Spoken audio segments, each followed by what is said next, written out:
Hello, thanks for tuning in to Kalkine TV. James Preston with you for another edition of Kalkine Sports.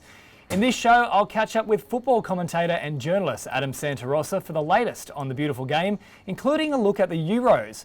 And direct from the UK, Brett Phillips runs the gauntlet over Wimbledon, and we'll also take a look at the sports business side. But let's start with this week's major sporting stories. The Tokyo Olympics are under 3 weeks away, and there's a distraction for Australia's field hockey squads with Hockey Australia CEO Matt Favia announcing his resignation. Favia, who took on the role in July 2017, has been credited with increasing Australia's influence as a leading hockey nation through his successful lobbying for greater representation on the boards of the Oceania Hockey Federation and also the Fédération Internationale de Hockey. One of Favia's major challenges was overcoming a dysfunctional culture within the Women's National High Performance Program, which included the task of finding a new head coach, high performance director and assistant coach only 4 months out from the Games. The women's side has slipped a long way from their Sydney Olympics gold medal triumph, failing to claim a single medal in the 4 games since. Shifting now to rugby league, and the Melbourne Storm have continued their electrifying run in the NRL, disposing of fellow premiership heavyweights the Sydney Roosters 46 points to nil. The win extends the Storm's current streak to 13 consecutive matches, just 2 shy of the club record. Still with league, and the Brisbane Broncos have officially appointed Ben Ikin as their head of football, and he's already shuffled the deck. He's informed $1 million star Anthony Milford that his services are no longer required. He's also released controversial prop Matt Lodge to the New Zealand Warriors effective immediately, and he signed Queensland Origin representative Kurt Capewell on a 3-year deal commencing next season. Round 16 of the NRL continues tonight, with the Warriors facing the Dragons at 6 p.m. From the Steeden to the Sheridan, and the hopes for a 3rd successive premiership for Richmond are fading quickly. Richmond suffered a shock loss to perennial strugglers, the Gold Coast Suns, leaving them reeling in 8th position with just 7 wins from 15 starts. Questions are now being asked about whether the methods of coach Damien Hardwick have worn thin with the squad. All right, let's now turn our attention overseas, and it's Grand Slam season in England. Wimbledon has arrived at the final day of the first week, and there have been some very interesting narratives unfolding. To wrap our head around them all, I caught up a little earlier with tennis commentator Brett Phillips. Well, he's been following every ace, double fault and every broken racket from the grounds of Wimbledon. And live from England, sports broadcaster and tennis commentator Brett Phillips joins me. Brett, it's great to have you on the show. Great to chat to you, James. We're almost a week into the championships, and there's been no shortage of storylines. No, plenty of storylines, and we'll touch on every single one of them, mate. Let's start off with the king himself, though, Kyrgios, through to the 3rd round, and as always, the ultimate entertainer. Yeah, I think that's a good summation. I mean, I sort of often mention Nick as being sort of the week 1 warm-up act at a Grand Slam. I mean, the fact that this guy's come off such a limited preparation, hadn't played a match for 5 months since the Australian Open. He flies in 3 days before Wimbledon starts, which, from a professional tennis player's point of view, just defies a bit of logic. But if there's one person that can do that, because he's got so much talent just on his little finger alone, it's Nick Kyrgios. And the pros who are at Wimbledon this week, who are hitting 100 balls of practice, who are doing a huge amount of stretches and all the things that you need to do to get right, just to get out and play, they must be looking at this guy thinking, how do you do it? How do you just sort of be this part-timer who doesn't follow the book, so to speak? I mean, he's just got so much talent, and yeah, beat Humbert 9-7 in the first round over 2 days. And then last night, he was terrific. I mean, when you've got a serve like that, you don't necessarily need to be a gazelle around the tennis court, because, you're serving 30 aces, you're saving a fair bit of energy. He's so powerful off the ground. He's got, great smarts, Nick. This is why, as someone that follows the sport day in, day out, I get a bit frustrated, because I would love him to be the best version of himself, James. But I think we've all resigned ourselves to the fact now that's not going to happen. He's 26 years of age. He goes to the beat of his own drum. He plays when he wants to play.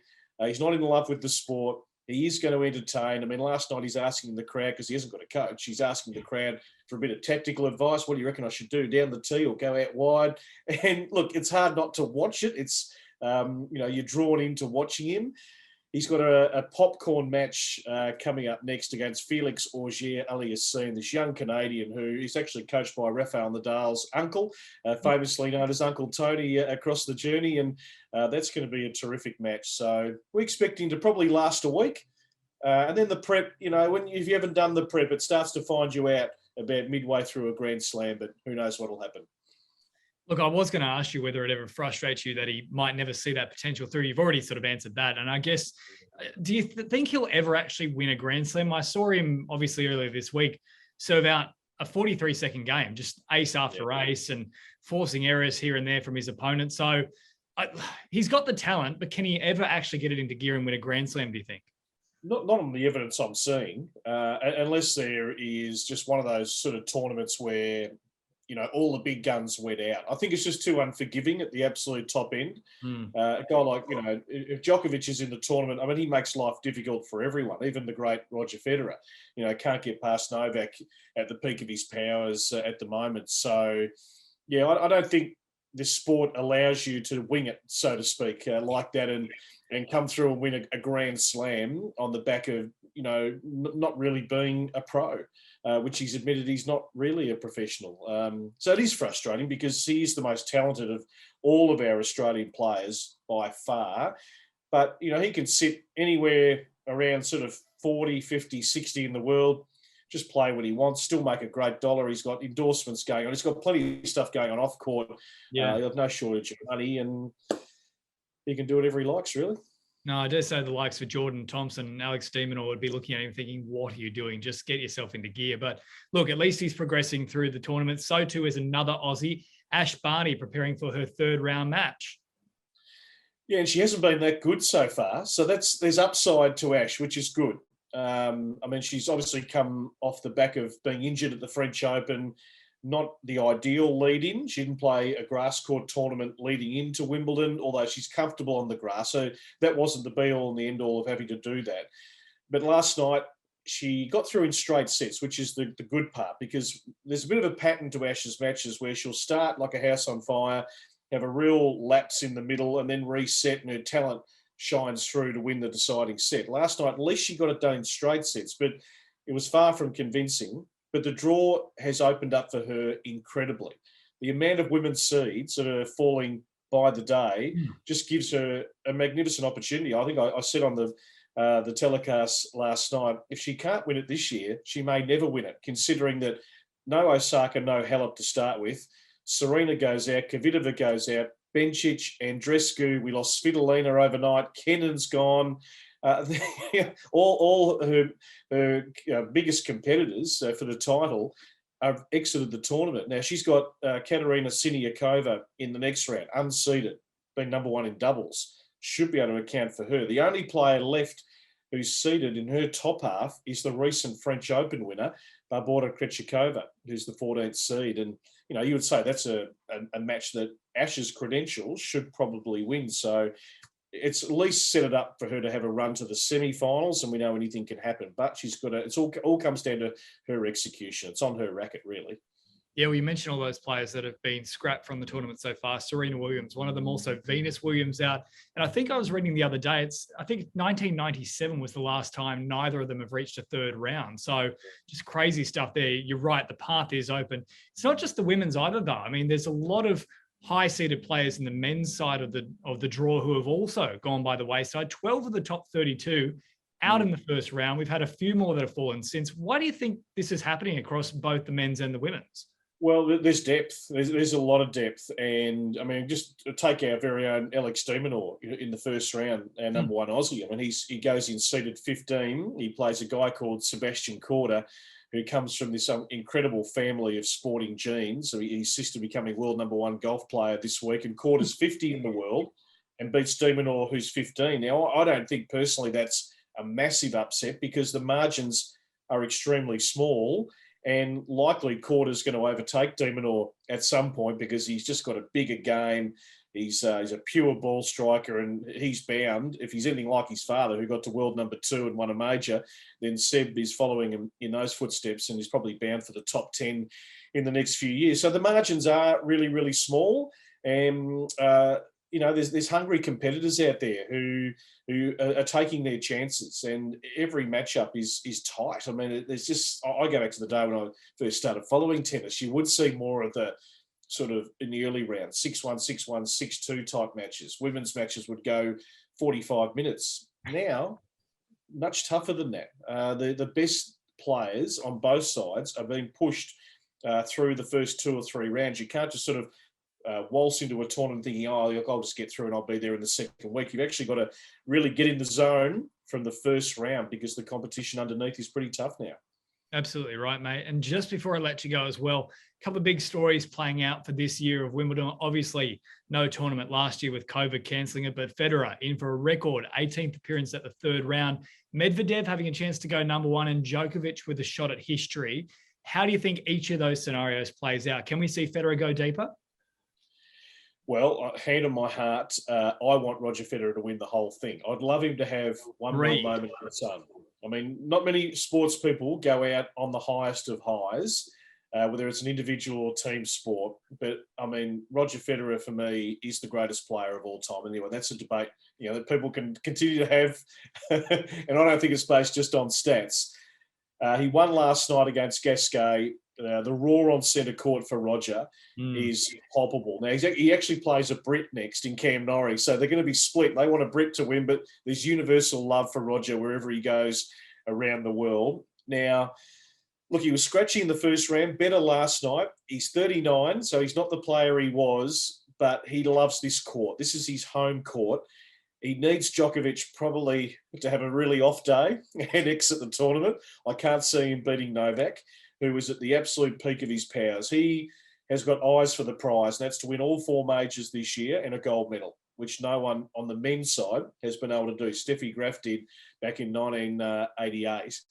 Medvedev is the interesting one. He's quirky. The crowd doesn't always get behind Daniil. Last night in his match, he had, the hand of the year. Come on, lift, get behind me. I'm the number 2 player in the world, for goodness sake.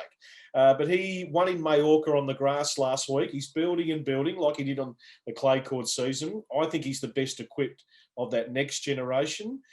But no one topples Novak for mine unless he has a really bad day at the office in the next 10 days or so. Wow. Okay. Big call, and certainly won't be Stefanos Tsitsipas. He is out. Another one of those first round casualties. But look, I'm with you. I hope that Federer can come all the way through, get that 21st Grand Slam and regain that lead in terms of the most of all time. But Brett, as always, great to have your company in a fantastic wrap up. Thank you so much for joining Kalkine Sports. Anytime. Thank you, James.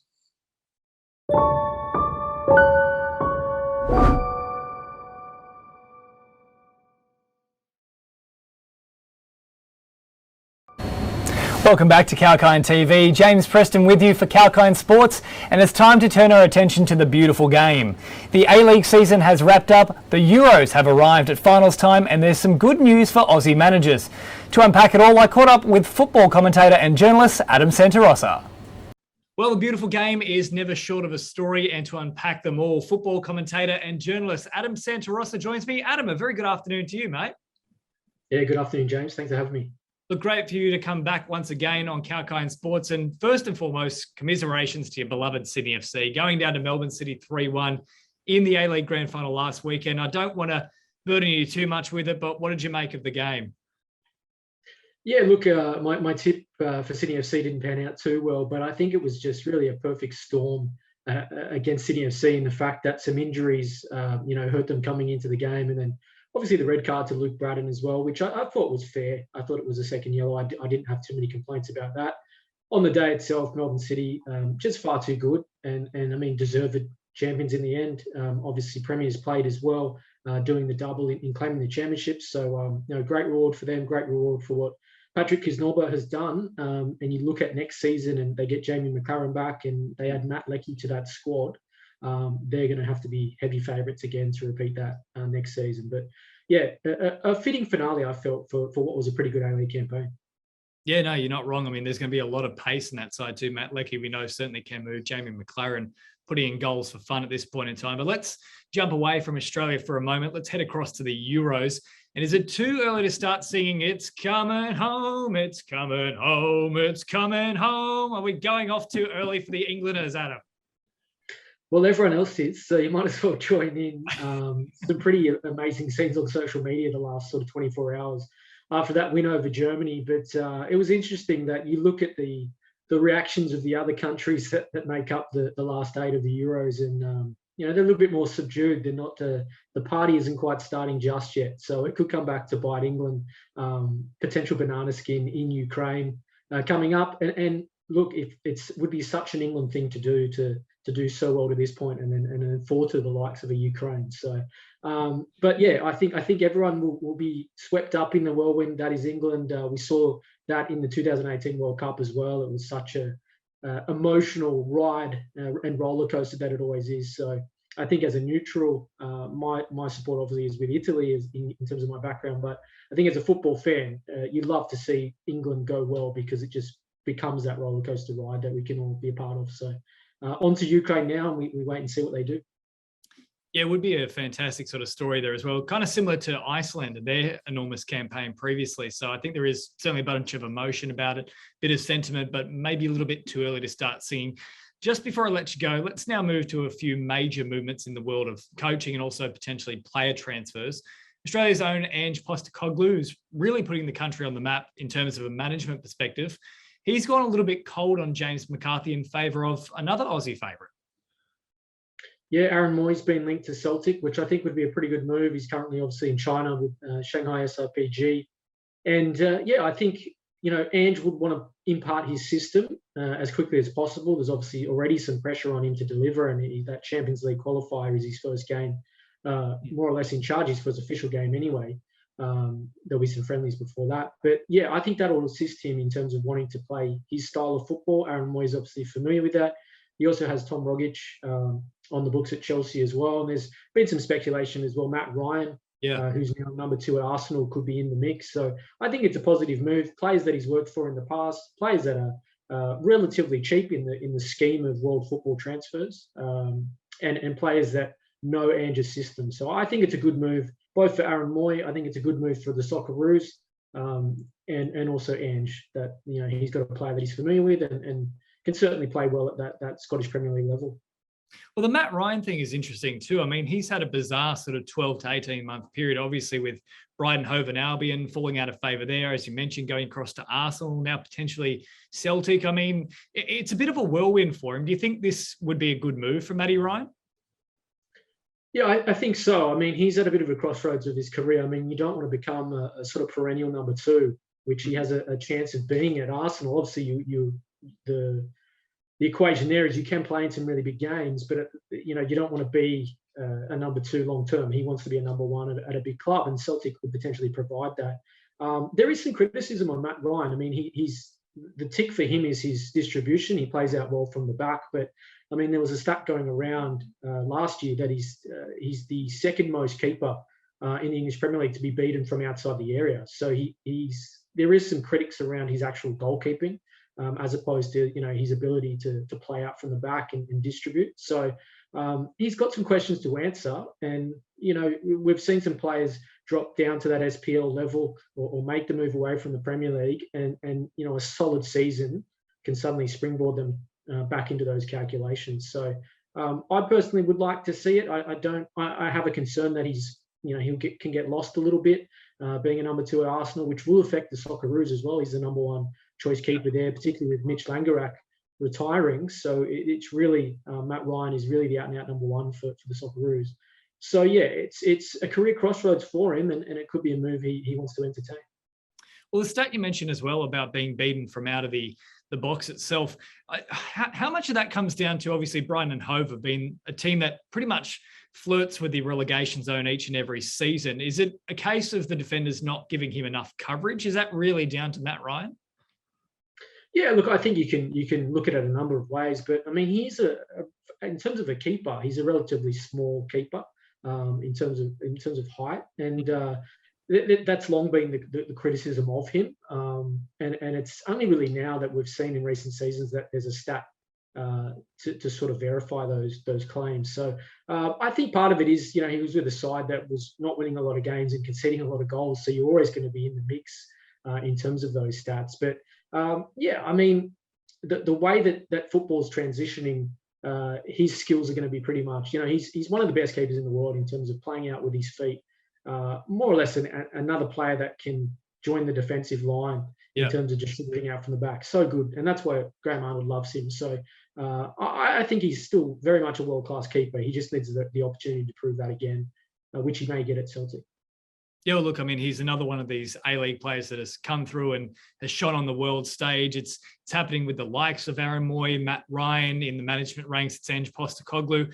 But now let's move across to the next one, Kevin Muscat. Now, this is a pretty huge story, especially having just come from the A-League. Ange's previous club, Yokohama, they're actually reportedly interested in signing Kevin. Yeah, this is massive for Australian coaches. I think it's showing our growing level of respect we're getting across world football, and Ange is obviously a huge part of that. But we've seen in recent times, I mean, it shows that the A-League is obviously a breeding ground for managers to get an opportunity. And I think the European sojourn has been the one that's really been a problem, or the international sojourn. We saw Graham Arnold find trouble in Japan when he went previously. Kevin Muscat didn't have a great time recently when he was in Belgium. So I think this is a good fit. I mean, Asian football is something he's familiar with, obviously with the ACL campaigns with the Melbourne Victory.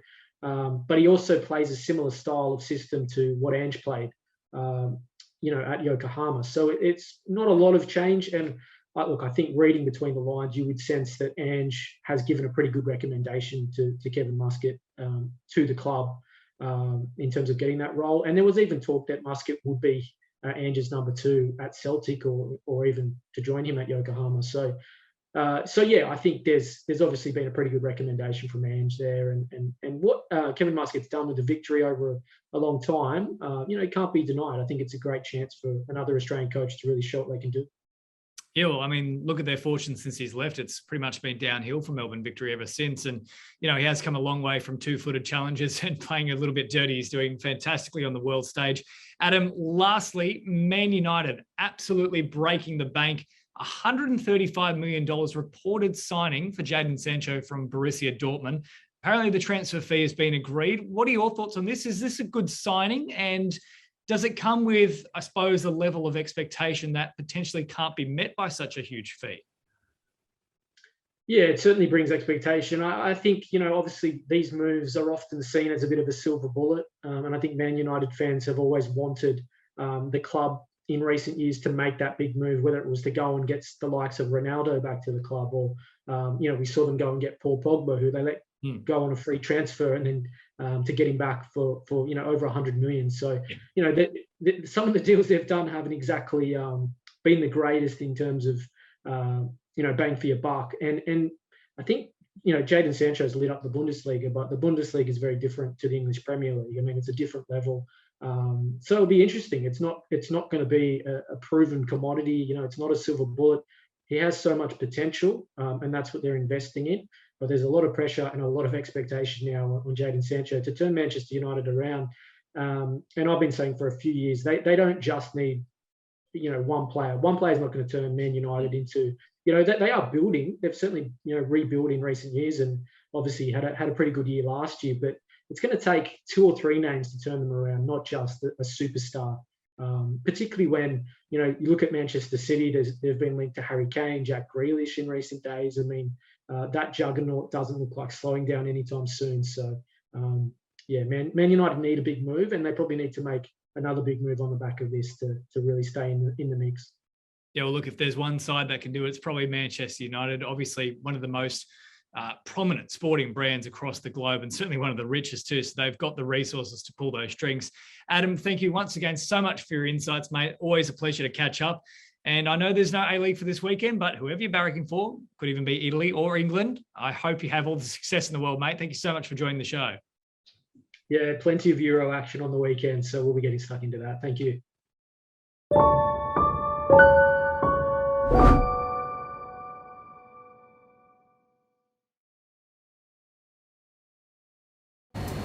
Just for the pure emotion of it all, you would love to see England get home.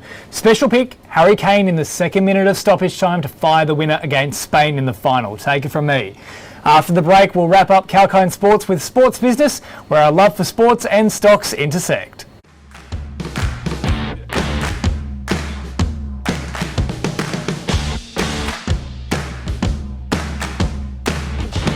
Tune in to get the latest information. Whether it's about market movements or the currency graph. Sectoral coverage or industry news. We cover it all on our news segments. Be on top of the latest news with Kalkine TV.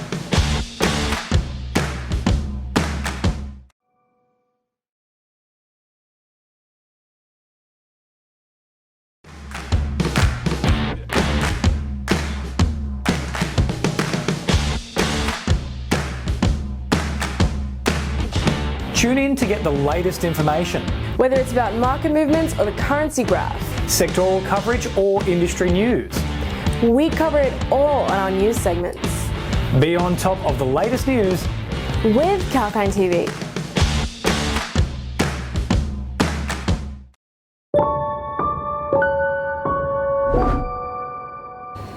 Welcome back to Kalkine Sports. Great to have your company. I'm James Preston, live from our studios in Sydney. And just as we wrap up the show, it's time to take a look at the business side of sports. Italian broadcasting company Mediaset has won exclusive TV rights for the next 3 seasons of the Italian Cup competition, paying the equivalent of $172 million according to Reuters. The deal, which also includes the right to screen the finals of the Supercoppa Italiana, will increase Mediaset's live soccer offer after the broadcaster secured the rights to screen 121 Champions League soccer matches per season in the 3 seasons up to 2024. Upon the announcement, shares of Mediaset rose 0.26% to trade at $3.05 at the time of reporting. And lastly, multi-platform sports broadcaster DAZN has filed a claim against Vodafone Italia at London's High Court, accusing the telco of multiple deliberate breaches of a carriage deal between the two. DAZN, which was founded in England and recently launched in Australia with a focus on boxing, has notably discussed going to market with an IPO with the intention of raising $1 billion. On the announcement of the lawsuit against Vodafone, Vodafone shares dropped by 10 cents or 0.58%. Okay, that's all the time we've got for this week's edition of Kalkine Sports. Hope you enjoyed the show. Sage will be with you next for the last trade. I'm James Preston for Kalkine TV.